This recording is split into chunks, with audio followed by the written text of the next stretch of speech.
नमस्कार। मैं Manoj Khandelwal, live with Khandelwal में आपका स्वागत है। इस वक्त आप लोग देख रहे हैं मनोज खंडेलवाल मेरिडिन ची एक्टिवेशन एक्वाकल्चर, जिसमें हम फास्ट और इंस्टेंट रिजल्ट देने की बातें कर रहे हैं। किसमें? मस्कुलर स्केलेटल डिसीजेज में, जिसमें दो चीजें एक साथ इन्वॉल्व होती है। पेन होता है और दूसरा उसका रेंज ऑफ मोशन या फंक्शनल एक्टिविटी इन्वॉल्व होता है। ये दो प्रकार के, जितने भी प्रकार के डिसीजेज हैं उसमें हम ये काम करेंगे। अब सवाल उठता है कि क्या ये सर सिर्फ ऑस्टियोआर्थराइटिस के केसेस होंगे? जी नहीं, ये उससे भी ज्यादा होंगे। ऑस्टियोआर्थराइटिस तो रहेंगे ही रहेंगे, अगर इसमें एक्सीडेंट के केस है वो भी आ जाएंगे, प्रोलॉन्ग केस भी आ जाएंगे, स्ट्रोक एंड पैरालिसिस वाले भी आ जाएंगे, जॉइंट इन्वॉल्वमेंट वाले भी आ जाएंगे, मसल वाले भी आ जाएंगे, लिगामेंट भी आ जाएंगे, वियर एंड टीयर भी आएंगे। तो ऐसे करके ये एक वाइड रेंज है इसका, जो हम धीरे धीरे इन चीजों को सीईयू प्रोग्राम में सीख रहे हैं। सीईयू का मतलब हो गया कंटिन्यूअस एजुकेशन यूनिट। और आप लोगों को हमने एक मौका दिया कि छोटे छोटे ईएमआई वाले कोर्स कर लें। तो अभी आप लोग हैं सीईयू के 1 नंबर प्रोग्राम में, जो 15 क्लासेस के हैं। तो 15 सेशन के बाद फिर CU2 आएगा, फिर CU3 आएगा। तो ऐसे करके हम आगे बढ़ते रहेंगे, जिससे कि आप लोग एक एक चीज को बढ़िया से सीख सकें। तो हमने अभी तक जो जाना है वो जाना है वो सीक्रेट्स पे। ये जो भी जितने भी मैं सीक्रेट्स बता रहा हूँ, बार बार रिपीट कर रहा हूँ, वापस रिपीट कर रहा हूँ, कि कोई भी मार्ग जो होता है, इमारत जो होती है, वह अपने तरह का होता है, वो दूसरे तरह से उसकी तुलना नहीं होती है। तो आपकी नॉलेज बहुत फील्ड में होगी। कोई तुम कर रहा होगा, कोई स्काल्प कर रहा होगा, कोई ओरिकल कर रहा होगा, कोई TCM कर रहा होगा, कोई सुजोग कर रहा होगा। तो नॉलेज सबको, और सब में रिजल्ट है। देखिए, अगर तो आप पूछेंगे रिजल्ट सब में, बिल्कुल सब में। तो अब सवाल उठता है कि फिर ये वाली चीज सीखने की हमें जरूरत क्यों है? ये वाली चीज इसलिए सीखने की जरूरत है क्योंकि अब समय बदल गया है, दुनिया बहुत फास्ट गति से बदल रही है। अब हर चीज तुरंत चाहिए। तुरंत का मतलब हो गया, एक तो आपके पास जो पेशेंट आते हैं, आप अपने आने वाले पेशेंट के कंडीशन को पहले आपको समझना होगा कि पेशेंट डायरेक्ट आपके पास नहीं आता है। वो तो या तो बहुत ज्यादा एक्यूट केस होगा, तो 2-3 डॉक्टरों से मिलते हुए आपके पास आएगा। अगर समझ लीजिए उसको साइटिका पेन एक्यूट हो गया, तो फिजियोथेरेपी से भी मिलेगा, ऑर्थोपेडिक सर्जन से भी मिलेगा, न्यूरोलॉजिस्ट से भी मिलेगा, और सबके साथ वो 2-3 दिन के अंदर विजिट करके बेस्ट ट्रीटमेंट की तलाश करेगा। तो वहां पर आपकी भूमिका बहुत अहम हो जाती है। तो क्योंकि वहां पर रिलीफ देना एक चुनौतीपूर्ण होता है। यहाँ जितने भी चीजें मैं आपको बता रहा हूँ, यहाँ पर हम रिजल्ट फर्स्ट डे देते हैं। फर्स्ट डे मतलब फर्स्ट डे। तो फर्स्ट डे रिजल्ट देने की बात हो रही है। इसी तरह कोई भी प्रकार का एक्यूट स्पाजोमेटिक कंडीशन, स्टैटिक कंडीशंस, या कोई भी स्ट्रेचिंग से रिलेटेड हो गया, या अचानक फंक्शनल मूवमेंट में कोई दिक्कत आ गई, क्रॉनिक भी लेंगे, एक्यूट भी लेंगे। अब आते हैं कि सर पॉइंट कौन से रहेंगे? पॉइंट TCM के रहेंगे, लेकिन उसके पीछे सीक्रेट्स इतने गहरे होते हैं। वो दिखते सेकंड में है, मैं आपको बताता हूँ, सेकंड में ही काम होता है। लेकिन वो सेकंड में बहुत गहरा काम हो जाता है। तो सेकंड को सीखने के लिए ही सालों साल लगते हैं। यानी ये टोटल चीजें जो बता रहे हो, वो 30 साल का निचोड़ है। आपको कहीं भी एक जगह ये चीजें नहीं मिलेगी। तो ये चीजें आपको जो मैं बता रहा हूँ वो क्लिनिक में इम्प्लीमेंट करने का है। जैसे आज ही 2 एग्जांपल बता रहा हूँ। नीलम ने आज सुबह से काफी ट्रीटमेंट वगैरह लिए। उनको अचानक थोड़ा सा कमर का इशू आ गया। सारे ट्रीटमेंट से उनको कोई रिलीफ नहीं था। वीडियो कॉल पे अभी जस्ट थोड़ी देर पहले लिया, और कुछ चीजें डायग्नोस करके, जबकि हमने अभी तक पूरी तरह जो ची टेक्निक है वो आजमाया नहीं, मैनुअली किया। उसमें भी उनको वो कम से कम क्लास करने लायक थी, नहीं तो लग रहा था जैसे वो क्लास नहीं कर पाएगी। ऐसे ही जयश्री के पास कोई पेशेंट आया, और 2 ट्रीटमेंट देने के बाद भी उसे लगा अब ये पेमेंट पेशेंट जाएगा। और अचानक पेशेंट ने कंप्लेन किया कि मेरा दर्द बढ़ गया। मैं पहले ही बताया कि जब भी पेशेंट का दर्द बढ़ेगा हम दोबारा ट्रीटमेंट देंगे और बुलाएंगे। और पेशेंट को हमने आज वापस बुलाया, और पेशेंट को फिर उसने ट्रीटमेंट दिया। तो बोला सर अभी तो इसको लग रहा है हाथ ही नहीं लगाने दे रहा। हम अभी इसको रिजल्ट दिए बिना तो हम बाहर भेजेंगे नहीं। और उनको वीडियो कॉल पे ही समझाया, क्योंकि अभी मेरी क्लास चल रही थी, तो वीडियो कॉल पे ही समझाया। फिर मैंने पेशेंट से बात किया, उसका हाथ उसी समय खुल गया, इंस्टेंटली।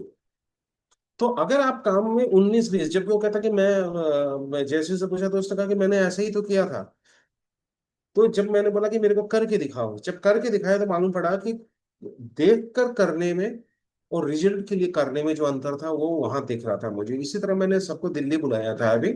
देखने के लिए कि आपको वो बारीकी सिखा दो, बारीकी सिखाया। और सुबह 8 बजे से लेकर रात को 12 बजे तक हमने क्लास किया। ये सबसे लंबा क्लास होता है मेरा। उसके बाद भी जब वो लोग चीजें करके भेजते हैं तो मुझे लगा कि वो अभी भी वो चीजों को इम्प्लीमेंट वाले पार्ट में संजो नहीं रहे। क्यों? वीडियो देख लेंगे, एक दिन क्लास करेंगे, एक दिन सर कोई अर्जेंट काम आ गया, आज तो संडे है, डिनर जाना है।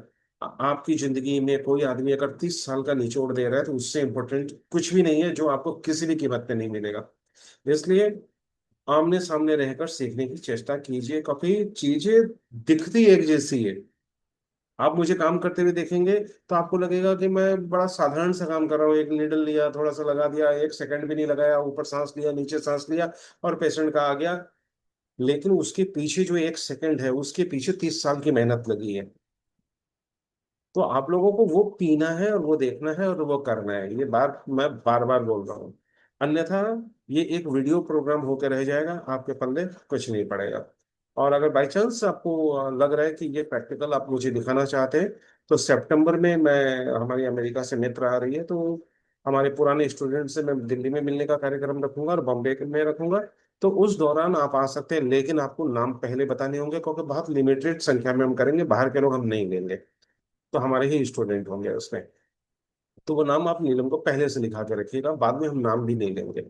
तो वो लिमिटेड गेट टुगेदर का है। वैसे इस बार हमारा प्रोग्राम करने का इरादा बिल्कुल नहीं है, लेकिन कुछ कमियां हैं जो हमें दूर करनी है, तो उसके लिए हम 2-2 दिन का दिल्ली और बॉम्बे में रखेंगे। कुछ लोगों ने हमसे कॉस्मेटिक एंड ब्यूटी के लिए कहा है, काफी दिन से कहते आ रहे हैं, मैं भी बहुत दिनों से सोच रहा हूँ। मैं इसमें हाथ देने से थोड़ा सा इसलिए होता हूँ कि ये बहुत लंबा कोर्स है। ये मतलब 5-6 महीने लग जाते हैं इसमें, आपकी इसकी ऑथोरिटी करने में। इतनी डिटेल है। कॉस्मेटिक एंड ब्यूटी का मतलब खाली ग्लो करना नहीं होता है। तो हमने सोचा कि इसका एक छोटा सा पार्ट, फेस एक्यूपंक्चर, वो हमारी प्रज्ञा आजमाने लग गई है और वो मुझे लगातार रिजल्ट भेज रही है। जबकि उसने सिर्फ एक ही हमने वहां पर डेमो सिखाया था अभी पिछले क्लास में, उसमें ही उसको इतना अच्छा रिजल्ट मिल रहा है।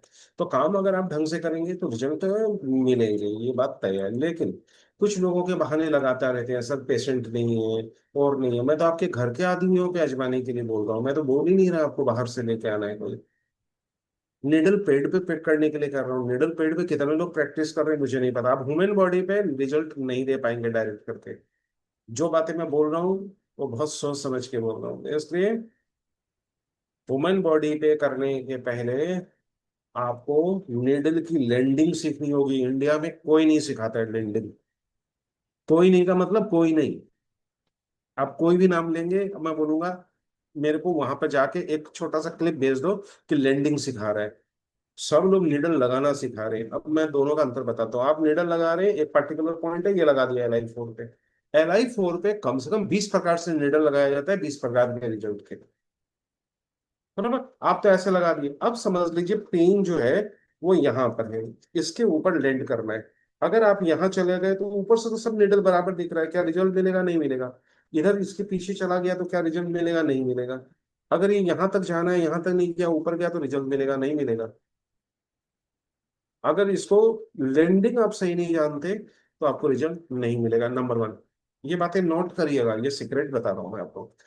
Landing of the needle is more important than penetration of the needle. Number one. Number two, half चुन, वन चुन, डेढ़ चुन, तीनों नीडल से प्रैक्टिस करनी होगी, विथ ट्यूब, विदाउट ट्यूब। अब आपको विथ ट्यूब शुरुआती दौर के लिए ठीक है, बाद में विथ ट्यूब और हैंड मैनुअल आपको करना होगा। ये जो आगे जो प्रैक्टिस करेंगे तो उसमें फिर आपको आगे चल के हाफ चून निडल छोड़ देना है, एक चून निडल छोड़ देना है। जब मास्टरी हो जाएगी तो सिर्फ डेढ़ चून से प्रैक्टिस कीजिए। डेढ़ चून से आप बॉडी के किसी भी पार्ट पे ट्रीटमेंट दे सकते हैं। सिर्फ उसको कितना अंदर डालना है, कितना बाहर रखना है, उसी का खेल है। शुरुआती दौर में जिनको प्रैक्टिस नहीं है, needling pad, needling pad, needling pad, और बॉडी के ऊपर में जब भी निडल करेंगे वो सारे देची और ची लिख लीजिए। देची और ची, ये दो पे अच्छी प्रैक्टिस करेंगे, क्योंकि निडल से रिजल्ट नहीं मिलता है। रिजल्ट मिलता है उसके देची से और ची से। इसलिए हम लोग मशीन लगा के ची देने की चेष्टा करते हैं। तो आप बोलेंगे सर हम मशीन लगाते हैं, लगा सकते हैं, उससे रिजल्ट नो डाउट ऐसे ही निडल छोड़ने की तुलना में 50% बढ़ता है। लेकिन जो 50% की बात हो रही है, 100% की बात हो रही है, वो 20 दिनों की बात हो रही है। तो 20 दिनों तक पेशेंट को क्लिनिक में रोक के रखना अपने आप में चुनौती है आज के टाइम में। कि आप 20 दिन बाद उसको रिजल्ट दिखाएंगे, वो कहेगा मेरे को कुछ तो आराम दो। मेरे को कुछ भी नहीं आराम मिलेगा तो मेरे को कैसे मालूम पड़ेगा कि आप 10 दिन बाद रिजल्ट दोगे, 15 दिन रिजल्ट दोगे। तो वो लॉजिक अब नहीं चलेगा। पहले इसलिए चल जाता था कि पेशेंट के पास विकल्प नहीं था। अब बाजार में, इसको मैं बाजार बोलता हूँ क्योंकि यहाँ तो आप लेन देन कर रहे हैं, कंपटीशन है, और हर कोई कमा रहा है। तो ये एक बाजार है। बाजार बीमारियों में पर्टिकुलर उन लोगों का है जो कहीं नहीं ठीक हो रहे, या उनको दवाई नहीं लेनी है, या उनको ऑपरेशन नहीं कराना है। 3 प्रकार के क्लाइंट आपके क्लाइंट होते हैं। तो इनको विदेशों में क्लाइंट ही बोला जाता है, विदेशों में पेशेंट का उच्चारण नहीं किया जाता है। तो हम लोग कभी क्लाइंट बोलेंगे, कभी हम पेशेंट बोलेंगे। यहाँ पर दो बातें होती है। पहली बात है कि आप लोगों का अब एमबीबीएस डॉक्टर जमकर इसमें आ रहे हैं, क्योंकि एमबीबीएस में पीजी जो लोग नहीं करते, पोस्ट ग्रेजुएट या एमडी नहीं करते, उनके लिए कुछ शॉर्ट कोर्सेज ऐसे हैं जो उनको मालामाल कर रहे हैं, जो एमबीबीएस होकर भी एमडी से ज्यादा कमा रहे हैं। जैसे अल्ट्रासाउंड, जैसे लेब लगाकर प्रैक्टिस करना, जैसे फिजियोथेरेपी सेंटर अपने सेंटर में खोलकर प्रैक्टिस करना, जैसे खुद का एक्यूपंक्चरिस्ट होकर प्रैक्टिस करना, जैसे डायबिटिक का कोई छोटा कोर्स करके डायबिटोलॉजिस्ट का कोर्स करना, ऐसे ही छोटा सा रिमेटोलॉजी का कोर्स करके डीएम रिमेटोलॉजी के बराबर वो लोग एमबीबीएस होकर ही प्रैक्टिस कर लेते हैं। रिमेटोलॉजी के डॉक्टर्स बहुत सारे स्टेट में अवेलेबल, हर जगह नहीं है। पूरे राज्य में कहीं कहीं 3 है, कहीं 4 है, इस टाइप से है। तो डीएम रिमेटोलॉजिस्ट की बहुत ज्यादा डिमांड है। तो आपको मालूम होना होगा कि पेन सेक्टर जो है वह धीरे धीरे अब इसमें एनेस्थेसियोलॉजिस्ट आ रहे हैं, और बहुत सारे एमबीबीएस डॉक्टर आ रहे हैं। बहुत सारे जो फॉरेन रिटर्न एमबीबीएस डॉक्टर हैं, वो लोगों को बड़ा आसान रहता है एक बार इंडिया का एमबीबीएस एग्जाम पास करके फिर इस टाइप की चीजें चुन के। बहुत सारे डेंटिस्ट इस वक्त एक्यूपंक्चर फील्ड में हाथ आजमा रहे हैं। बहुत सारे फिजियोथेरेपिस्ट अब अधिक संख्या के फिजियोथेरेपिस्ट जो है वो इसमें हाथ आजमा रहे हैं। तो आदमी जब आपको 300 देगा तो उनको 300 देगा, क्योंकि रेट बराबर ही चल रहे हैं। आपको 500 देगा तो वहां 500 देगा। तो आपका कंपटीशन भी चालू हो रहा है। पहले इस टाइप के कंपटीशन नहीं थे। तो इसलिए आपको क्या करना होगा, सर्वश्रेष्ठ देखना होगा। तीसरी बात, पहले आदमी कैसे भी चला जाता था, अब वो रिव्यूज पढ़ के जाता है, 2 पेशेंट की बात सुनकर जाता है, फिर आपके यहाँ आकर देखता है वो आपके पास पेशेंट है या नहीं है, फिर आपसे पूछता है आपसे और भी कोई पेशेंट ठीक हुआ है क्या, रेफरल पूछता है। तो बहुत सारी बातें होती है प्रैक्टिस के लिए। इसलिए आपको 3 फील्ड में ध्यान देना। बहुत सारे लोग जो क्लिनिक खोलने के लिए सोचते हैं, मैं क्लिनिक खोलने की सलाह नहीं दूंगा। आप होम विजिट को ज्यादा डेवलप कीजिए, उसमें बिना पूंजी का पैसा बहुत ज्यादा है। होम विजिट सबसे नंबर 1 में है। दूसरी बात, क्लिनिक खोलने से अच्छा है किसी भी एग्जिस्टिंग क्लिनिक में शेयरिंग बेसिस पे काम कीजिए। हमारे एक्यूपंक्चरिस्ट को मैं समझा समझा के थक गया। एक बड़ी नेगेटिव मैंने प्रवृत्ति देखी है एक्यूपंक्चर वाले में। सर हम अपना 50% क्यों दें? वो आपको अपना जगह दे रहा है, लाइट दे रहा है, सब कुछ दे रहा है, अपना पेशेंट दे रहा है, और आप तो उसे एक डायलॉग मार रहे हैं अपना 50% क्यों दे? फिजियोथेरेपिस्ट कितना लेता है एक बार पता कर लीजिए, आपसे ज्यादा टैलेंटेड है, और वो लोग कितना ले रहे हो पता कर लीजिए, तो आपको सारा भ्रम टूट के आ जाएगा हाथ में। ठीक है, क्योंकि मार्केट में काम करने का तरीका सीखिए। कहीं भी बैठते हैं तो उस जगह का इस्तेमाल कर रहे हैं आप, तो शेयरिंग बेसिस से सबसे बेस्ट होता है। उसमें आपका रेंट नहीं लगता, किराया नहीं लगता, स्टाफ नहीं लगता, और उनका पेशेंट भी आपको मिल जाता है। तो कोई भी एग्जिस्टिंग फिजियोथेरेपी सेंटर हो, या दूसरे होम्योपैथी वाले के सेंटर हो जो पार्ट टाइम खोलते हो, या बहुत सारे ओपीडी है डॉक्टर के, वो लोग अपनी नर्सिंग होम में रहते हैं, बाद में ओपीडी उनका लगभग बंद रहता है, शाम को खोलते हैं या सुबह खोलते हैं। तो वहां पर आप लोग पहले काम करने की शुरुआत कीजिए। वहां 3 फायदे होते हैं। एक तो आपका इन्वेस्टमेंट जीरो होता है। दूसरा, ऑलरेडी उस सेंटर का रिपुटेशन होता है, उसका गुडविल आपको मिलता है। तीसरा, ऑलरेडी उनके पास पेशेंट होता है, रेफरल मिलता है। क्यों? आप शेयरिंग बेसिस होते हैं तो सामने वाला भी आपको देता है, क्योंकि बैठे बैठे उसको भी कुछ आय हो रहा होता है। तो आप लोग वैसे पैटर्न में खुद को डेवलप कीजिए। मैं साथ साथ में ये सारी गाइडलाइन इसलिए दे देता हूँ काका, सर्वाइवल ऑफ द फिटेस्ट का युग है, और आपको सरवाइव करना भी आना होगा। खाली एक्यूपंक्चर के पॉइंट सीखने से काम नहीं चलता है। आपको काम आगे भी बढ़ाना है। और एक सबसे अहम बात, सारी बीमारियों पे मत कूदिए। अपने कुछ स्पेशलिस्ट चीजें बनाइए कि मैं ये काम बेहतर करता हूँ, उसमें आप अपनी पहचान जरूर बनाइए। और ये आप नहीं तय करेंगे, ये आपका बाजार तय करेगा। आप चार पांच चीजें बाजार में छोड़िए, धीरे धीरे आपको पता ही नहीं पड़ेगा कि कौन सा लाइन आपका फेमस हो गया है। हम जो सोचते हैं वैसा होता नहीं है। बाजार में एक डिमांड चलता है, और सप्लाई डिमांड में चीजें होती है, तो ये सारी चीजें जरूर कीजिएगा। तो ये मुख्य मुख्य बात है। क्लास में जब लास्ट में लोग जुड़ जाएंगे तो मैं थोड़ा सा और बता दूंगा। तो जैसे कुछ क्वेश्चन आंसर थे, वो भी मैं आपको बता देता हूँ कि सर वो पॉइंट के चार्ट जो है वो हम अगर पेशेंट को दे दें एक्सरसाइज के तो कैसे रहेंगे? आप दे ही नहीं पाएंगे पेशेंट को चार्ट, क्योंकि ये कंसेप्ट का नाम है। मैंने आपको एक वर्ड जो बोला था ना, कि हर पेशेंट सब्जेक्टिव है, पॉइंट ऑब्जेक्टिव है। इसलिए पेशेंट को चार्ट देने का मतलब हो गया कि देखिए पेशेंट तीन चीजों से कन्वर्ट नहीं होता है। अगर आप खाने का चार्ट देंगे पेशेंट कन्वर्ट नहीं होगा, उसको लगेगा खाने होने के चार्ट तो मिलते ही रहते हैं, रोज व्हाट्सएप पे 50 आते हैं, वो कन्विंस नहीं होगा। इसलिए कभी भी फूड का चार्ट मत दीजिए पेशेंट को, बाकायदा ब्रीफ करते रहिए और हाथ से लिखकर फिर दीजिए। Number one. Number to, exercise की कोई चार्ट मत दीजिए, तो पेशेंट को लगता है पहली बात पेशेंट वो करेगा नहीं। दूसरी बात, आपके रिजल्ट वीक हो जाएंगे। जब आपके रिजल्ट वीक हो जाएंगे तो पेशेंट आपके पास आना कम कर देगा। जब पेशेंट आना कम कर देगा तो आप बैठे किस लिए? आपका मार्केट खराब होगा। तो पेशेंट को कभी भी कोई भी एक्सरसाइज की चार्ट नहीं देना है, पेशेंट को और उसके साथ वाले आदमी को ट्रेनिंग देना है। पिछले 30 साल से ये काम मैं कर रहा हूँ। मैं पेशेंट को बुलाता हूँ और उसको कहता हूँ आपका केयर कौन करता है, उसको साथ बुलाता हूँ। कंपलसरी है मेरे काउंसलिंग में आना और ट्रेनिंग में आना। तो काउंसलिंग के दौरान ही मैं ट्रेंड कर देता हूँ उनको। और एक दिन अपने क्लिनिक में करवा के देखता हूँ कि आप मोक्सा सही कर रहे हो क्या, एक्सरसाइज सही कर रहे हो क्या, कुछ गलत तो नहीं कर रहे हो। उसको प्रॉपरली ट्रेंड करना है, तो कागज दे के या फोटो देकर आप ट्रेंड नहीं कर सकते। दूसरी बात, पेशेंट को आप टिक लगा के दो तीन देते हैं, वो दो तीन जो होता है वो पेशेंट देखता है, फिर सोचता है उसमें पांच छह और होता है, उनको लगता है अच्छा इतना करना पड़ेगा, क्योंकि बाकी चीजों को तो आप काट नहीं सकते। वो तो आप खाली टिक लगा के दिखा देते हैं, और टिक का आधा देखते समय वो फिर घर में ले जाता है, वो कागज उसका इधर उधर हो जाता है, और कहता है जी वो पता नहीं कहाँ रख दिया, हाँ जी किया था। अब कौन जानेगा सही किया कि नहीं किया? इसलिए आप कोई भी एक्सरसाइज और होम केयर कराएंगे तो उसकी वीडियो रिकॉर्डिंग एक बार देखेंगे। इसलिए वर्चुअल क्लिनिक सिखाया गया है आपको, और उसको बाकायदा हम इंस्ट्रक्शन देकर वापस वर्चुअल क्लिनिक से मिस्टेक करेक्ट करते हैं, या उसको क्लिनिक में बुलाकर करने वाले को वापस सही करते हैं। इसलिए ये दो तीन बार विजिट होता है। कोई भी एक्सरसाइज करवाने के लिए पेशेंट का दो तीन बार आपके पास आना जरूरी है। नहीं तो पेशेंट सही ढंग से नहीं कर पाता है, कितना भी टैलेंटेड हो कुछ ना कुछ मिस्टेक वो करता है।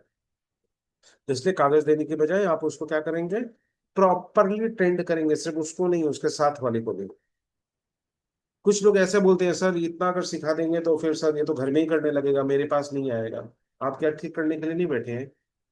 आपका मकसद क्या है? ठीक करना नहीं है। पेशेंट अब फटाफट जाए आपके यहाँ से, क्यों रहे आपके पास एक महीने तक? ठीक है। दूसरी बात, किसी ने पूछा कि सर ये टोनिफाई और सेडेशन आप मना क्यों करते हैं? मैं मना नहीं कर रहा, मैं कंसेप्ट दोनों में डिफरेंस बता रहा हूँ आपको। फाइव एलिमेंट थ्योरी को आप टोनिफाई सेडेट नहीं कर सकते, चाहे किताब में कुछ भी लिखा हो, वह सिद्धांत समझाने के लिए। लेकिन नीडल टेक्निक में आप टोनिफाई और सेडेशन ची का कर सकते हैं, मेरिडियन में कर सकते हैं। समझ गए? दोनों में अंतर है। तो नीडल के टेक्निक का जहां तक सवाल है, वहां टोनिफिकेशन और सिडेशन चलेगा। खाली टोनिफिकेशन सिडेशन नहीं चलेगा, कम से कम 50 प्रकार की चीजें होती है वहां। लेकिन आप बोलेंगे कि मैं किसी का फायर एलिमेंट रिड्यूस कर दूंगा, मैं उसका वुड एलिमेंट बढ़ा दूंगा, उसको टोनिफाई कर दूंगा, सिडेट कर दूंगा, आप करिए, मेरे को आपत्ति नहीं है। आपने जहां से सीखा उनके सिद्धांत का पालन कीजिए और बिल्कुल कीजिए। यहाँ पर सिर्फ दो बातें मैं कर रहा हूँ, फास्ट रिजल्ट देना है, ये तरीका आजमाइए, रिजल्ट दे दीजिए, आपका काम खत्म, पेशेंट का आने का मकसद खत्म, और आपकी क्लिनिक की पॉपुलैरिटी। तो मकसद इतना तक ध्यान रखिए। बाकी थ्योरियां पढ़नी है तो फिर बाद में, थ्योरी के पहले भी बहुत सारे क्लास में बाद में भी होंगे, वो ज्वाइन कर लीजिएगा। अभी एकदम सिर्फ ड्राइविंग की सीट पे बैठना, रिजल्ट देना, बस इतना ही मकसद है हमारा। उसके बाद ये सर एक किसने कहा कि सर एक दो दिन में ये पॉइंट तो बड़े साधारण से वो हैं आपके, चीज सीखे एक दो दिन में होगा? नहीं होगा, एक सप्ताह लगातार आपको प्रैक्टिस करनी पड़ेगी, और उसके बाद आपके वीडियो आएंगे तो आपको खुद मालूम पड़ जाएंगे आप लोगों ने पूरे कंसेप्ट को कितना समझा है। ठीक है। और एक सप्ताह में अगर आप मेरे को पहले कोई दो चार लोग अगर वीडियो दे, छोटे वीडियो मत दीजिए, उस वीडियो को बढ़ा दीजिए, उसमें वीडियो को कैसे उसमें डालना है वो नीलम आपको गाइड कर दीजिए कि बड़े वीडियो को व्हाट्सएप पे कैसे डालना है। तो थोड़ा सा वीडियो बड़ा डालिए ताकि हम प्रोसेस समझे, क्योंकि इट इज ए प्रोसेस। उसको थोड़ा पॉज करते करते बना लीजिए, मुझे कोई दिक्कत नहीं है, लेकिन प्रोसेस चाहिए। तो पहले के और बाद के ये दो चीजें मुझे दिखानी है। ट्रीटमेंट आपने कैसे दिया वो दिखाना है, उसके वीडियो डाल दीजिए। उसमें जो कमी होगी तो पूरे ग्रुप को बेनिफिट होगा। तो एक सप्ताह के पहले भी मैं क्लास कर लूंगा, मेरे को कोई आपत्ति नहीं है। पोस्ट कर दीजिए, मैं बोल दूंगा कि ठीक है इस वीडियो पे कल क्लास होगा, मैं कर लूंगा। लेकिन एक सप्ताह तक अपने घर के मेंबरान को लेकर ये सारी चीजें करिए, और इन सारी थ्योरी को कैसे याद करना है वो तरीका बताता हूँ। अभी क्या करना है आपको, एक हाइपोथेटिकल एजम्पशन करना है कि सामने एक पेशेंट आया। ये सारा का सारा माइंड से करना है। ये रीडिंग सबसे बेस्ट रीडिंग है जो मैं आपको बता रहा हूँ। कोई कलम नहीं लेना, कोई कागज नहीं लेना, कोई पेशेंट नहीं लेना। एक कुर्सी पे बैठ जाइए और कल्पना कीजिए आपके सामने एक पेशेंट आया है जिसको चार लोग उठा के लेके आ रहे हैं। और वहां पर एक हाइपोथेटिकल कंडीशन क्रिएट कीजिए कि ये आदमी अब ऐसे चल रहा है। इस आदमी को अब मेरे को क्या क्या थ्योरी लगानी है, मैं क्या लगा रहा हूँ। अगर आप इस ढंग से मेरे क्लास को याद करेंगे और आप क्या ट्रीटमेंट दे रहे हैं बैठे बैठे सोचिए, अब मैं ये ट्रीटमेंट दे रहा हूँ, अब मैं ये लगा रहा हूँ, अब पेशेंट ये बता रहा है, अब पेशेंट ये बोल रहा है।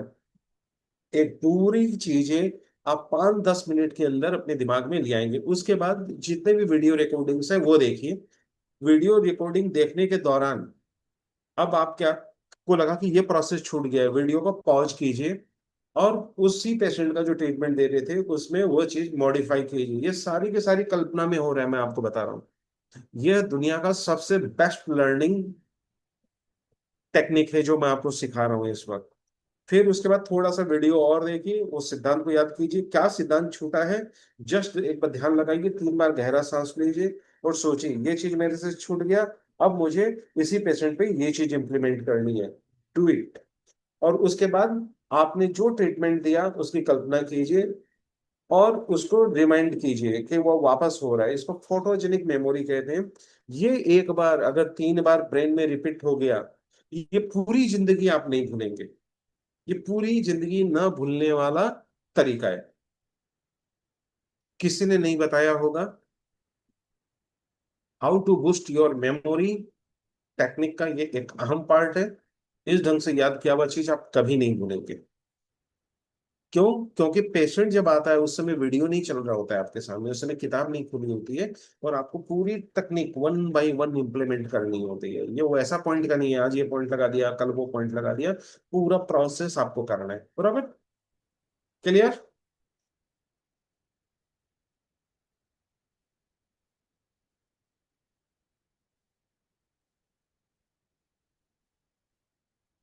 गूगल फॉर्म भर दीजिएगा जो लोग अभी लेट है, क्योंकि अभी 24 लोगों ने गूगल फॉर्म नहीं भरा है। 73 लोगों ने अभी तक गूगल फॉर्म भरा है। 107 पर्सन है आप लोग टोटल। तो बाकी लोग आज रात को ही भर दीजिएगा। गूगल फॉर्म नहीं होने से आपको वीडियो लिंक नहीं होगा, बाद में हम कुछ नहीं कर सकते।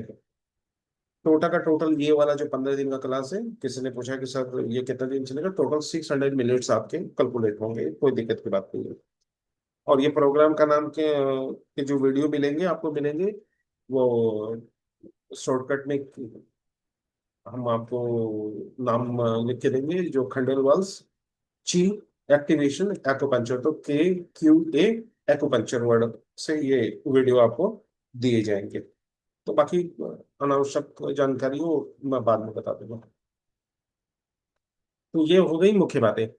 अभी कोई डाउट्स होने से पूछ लीजिए, फिर मैं क्लास के मुख्य बात पे आता हूँ। और ये वाले वीडियो आपको दिया जाएगा क्योंकि इसमें मैंने कम से कम अभी जितनी भी बातें करी है, इसमें आपको नई नई करते करते 25 बहुत बड़े फार्मूले अभी तक मैं बता चुका हूँ इस 10 मिनट में। वो 25 फार्मूले क्या है, ये वीडियो वापस सुनेंगे तब आपको समझ में आ जाएगा। मैं मनोज खंडावाल लेता हूँ इजाजत। हमारे दो टेलीफोन नंबर 7002506486 और 9435021306। नमस्कार। निरम।